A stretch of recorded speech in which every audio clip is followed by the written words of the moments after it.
কামাখ্যা দেৱোত্তৰ বৰ্ডৰ ভূমিও দখলত এতিয়া নামিছে সন্দেহজনক লোক। নিশাটোৰ ভিতৰতে গঢ় লৈ উঠিছে এখন গাঁও। ধুবুৰী গোৱালপাৰাৰ দৰে গুৱাহাটীত গঢ় লৈ উঠিছে সন্দেহজনক লোকৰ গাঁও। মহানগৰীৰ ভূতনাথত সন্দেহজনক একাংশৰ এতিয়া ভয়ংকৰ আগ্ৰাসন। জলাশয়ৰ ওপৰত গঢ়ি উঠিছে এখন বৃহৎ কলনী। প্ৰব্ৰজনকাৰীয়ে মিনি বাংলাদেশ গঢ়িছে ভূতনাথৰ ৰেল আলিৰ কাষৰ সেই জলাশয়ত। কামাখ্যা দেৱোত্তৰৰ ভূমিত একাংশ সন্দেহজনক নাগৰিকৰ এতিয়া হৈছে বসতিস্থল। নীৰৱ কিন্তু প্ৰশাসন। দিনক দিনে বাঢ়িছে সন্দেহজনক লোকৰ সংখ্যা, কিন্তু এই সন্দৰ্ভত প্ৰশাসনৰ লোকে কোনো ধৰণৰ ব্যৱস্থা গ্ৰহণ নকৰাৰ একাংশই অভিযোগ তুলিছে। কামাখ্যাৰ যি দেৱোত্তৰ বৰ্ডৰ ভূমি, সেই ভূমি এইবাৰ দখলত সন্দেহজনক লোক নামি পৰিছে। নিশাটোৰ ভিতৰতে গঢ় লৈ উঠিছে এখন গাঁও। ধুবুৰী গোৱালপাৰাৰ দৰে গুৱাহাটীতো এখন গাঁও গঢ় লৈ উঠিছে সন্দেহজনক লোকেৰে ভৰি পৰিছে। মহানগৰীৰ ভূতনাথত সন্দেহজনক একাংশৰ যি ভয়ংকৰ আগ্ৰাসন, তেওঁলোক ক'ৰ মানুহ, তেওঁলোক ক'ৰ পৰা আহিছে, তেওঁলোকৰ পৰিচয় কি, কাৰো হাতত একো তথ্য নাই। জলাশয়ৰ ওপৰতে তেওঁলোকৰ সেই বৃহৎ কলনী এইবাৰ গঢ়ি উঠিছে। প্ৰব্ৰজনকাৰী এক প্ৰকাৰ যেন মিনি বাংলাদেশ গঢ়ি তুলিছে ইয়াতে। ভূতনাথৰ ৰেল আলিৰ কাষৰ জলাশয়ত কামাখ্যা দেৱোত্তৰৰ ভূমিত একাংশ সন্দেহজনক নাগৰিকৰ যি বসতি, সেই বসতিক লৈ কিন্তু প্ৰশাসন এই পৰ্যন্ত নীৰৱ। দিনক দিনে সন্দেহজনক লোকৰ এতিয়া সংখ্যা বৃদ্ধি পোৱাক লৈ কিন্তু এক প্ৰকাৰ শংকাও বৃদ্ধি পাইছে।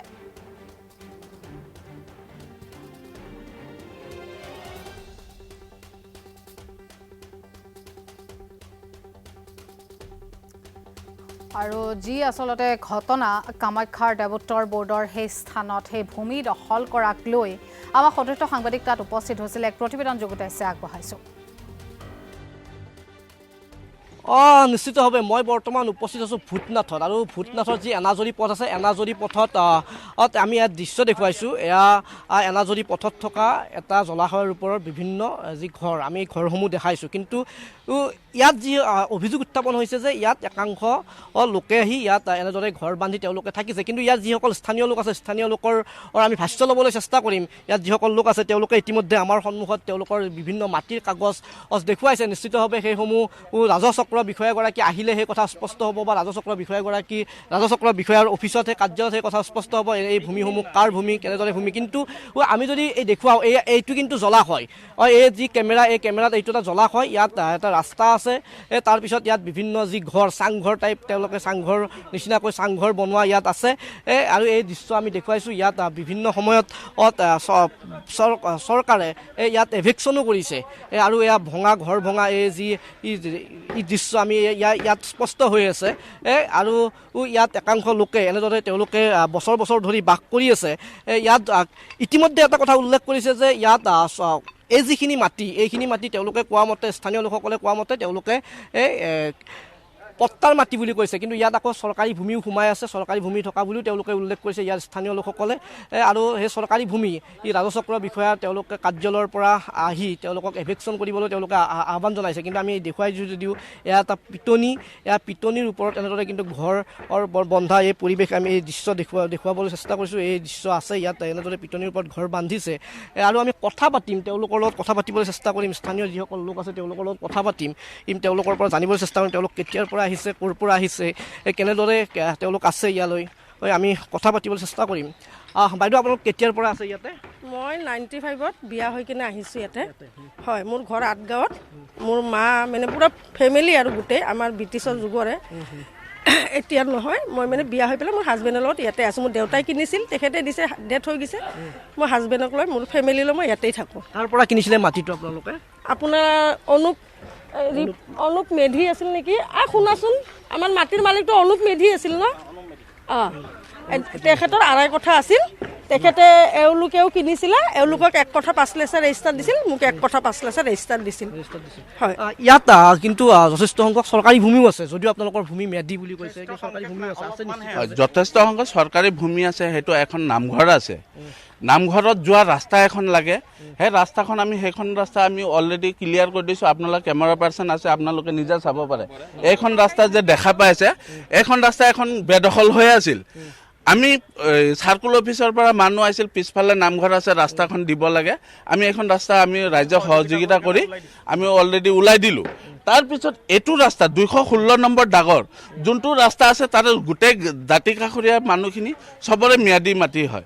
আপোনালোকে যদি বিশ্বাস নকৰে, আপোনালোকে চাৰ্কুল অফিচত যাই কিনে 216 নম্বৰ ভূতনাথ ভৰলু গাঁও, এইখন মানে গাঁৱৰ নাম ভৰলু গাঁও, ভূতনাথ এৰিয়া, এইখনৰ 16 নম্বৰ ডাগৰ মাটিৰ ৰাস্তাত দাঁতি কাষৰীয়াৰ মাটিখিনি পট্টা না দখলীয়া মাটি চৰকাৰী ভূমি, তেতিয়া আপোনালোকৰ গোটেই তত্ত্বটো জল পটকৈ ওলাই পৰিব।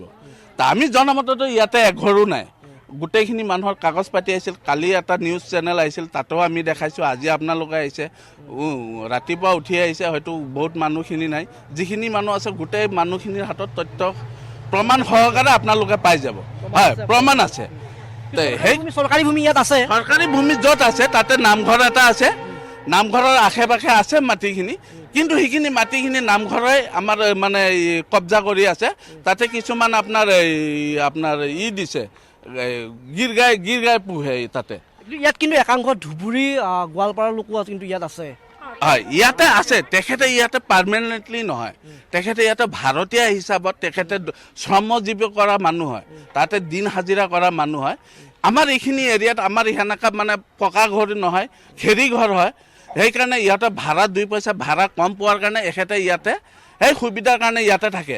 কিন্তু তেখেতৰ আমি পূৰা তথ্য সহকাৰে পূৰা ভোটৰ লিষ্ট, কাগজ, তেখেতৰ চব সম্পূৰ্ণ ডকুমেণ্টছ লৈ কিনে আমি তেখেতলোকক ভাড়াটো দিওঁ।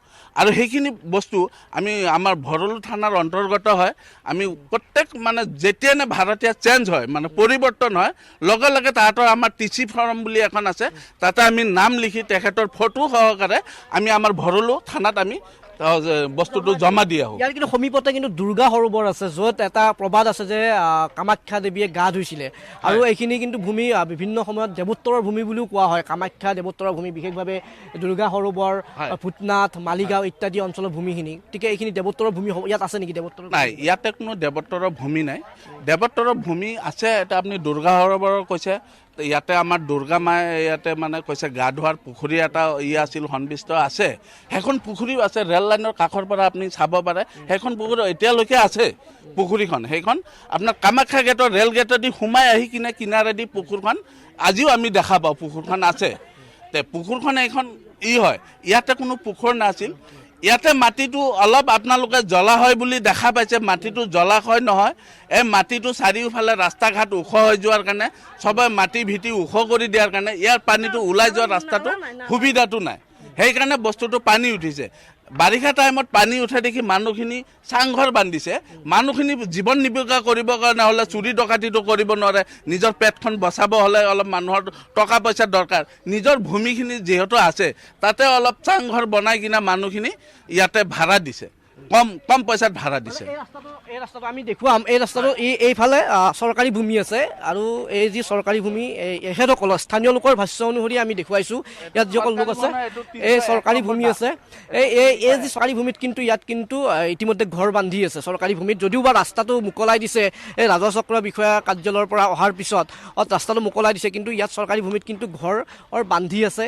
ইতিমধ্যে এই ভাষ্য আমাৰ নহয়, এই ভাষ্য স্থানীয় লোকৰ ভাষ্য। আৰু আমি এয়া দৃশ্য দেখুৱাইছোঁ, এয়া আমি দেখুৱাবলৈ চেষ্টা কৰিছোঁ। ইতিমধ্যে এই দৃশ্যই ক'ব যে ইয়াত এনেদৰে ঘৰ বান্ধি আছে চৰকাৰী ভূমি। আৰু এই যি এনাজৰী পথ, এয়া ভূটনাথৰ এনাজৰী পথৰ এই দৃশ্য আমি কথা পাতি বাইদেউ অলপ যদি ওলাই আহে এইফালে আমি কথা পাতিম। তেওঁলোক ক'ৰ পৰা আহিছে, কিমান দিনত ভাড়াতীয়া হিচাপে নে তেওঁলোক ইয়াৰে হয়, আমি কথা পাতিবলৈ জানিবলৈ চেষ্টা কৰিম। আমি কথা পাতিব চেষ্টা কৰিম। বাইদেউ আপোনালোক ইয়াতে ভাড়াতীয়া নে? নাই, আমাৰ নিজৰ মাটি। মই ৰবৰ তলত আহি আছো। কিমান দিন হ'ল আপোনালোক? আমাৰ ইয়াৰে হ'ল বহুত বছৰ হ'ল। আমাৰ মানে ভাবিলো আপুনি 40 ইয়াৰ্ছ মিনিমাম, মোৰ মানে 40 ইয়াৰ্ছ মান হ'ল। 40 ইয়াৰ্ছ থাকিবলৈ হ'ল আপোনালোকে? মাটিটো কাৰোবাৰ পৰা কিনিছিলে নে কি? আমাৰ কিনা মাটি হয়। কাৰ পৰা কিনিছিলে আপোনালোকে? এইটোতো মই নাজানো, আমাৰ হাজবেণ্ডে জানিব, শ্বশুৰে জানিব। বাছৰ পৰা কিনিছো বুলি। এয়া একাংশ ব্যক্তিয়ে এই ভূমিসমূহ কিছু বছৰ পূৰ্বে বিক্ৰী কৰিছিলে এইসকল লোকৰ হাতত। আৰু তেওঁলোকে ইতিমধ্যে কাগজে পত্ৰ তেওঁলোকে দেখুৱাইছে যে তেওঁলোকৰ হাতত বিক্ৰী কৰা হৈছিলে। এই যিসকলে বিক্ৰী কৰিছিলে, এতিয়া প্ৰশ্নটো উত্থাপন হ'ব যে এই ভূমিখিনি, এই যিখিনি ভূমি, এই ভূমিখিনি তেওঁলোকৰ আছিল নে নাছিল? কাৰণ কিয় এখেতসকলে কিন্তু যি কাগজ দেখুৱাইছে, তেওঁলোকে কিন্তু মাটিটো কিনি লৈছে কাৰোবাৰ পৰা। কোনো অনুপ মেধি, কোনো হৰেণ বৰা, এনেকুৱা ধৰণৰ কিছু ব্যক্তিৰ পৰা তেওঁলোকে ভূমিটো কিনি লৈছে। এতিয়া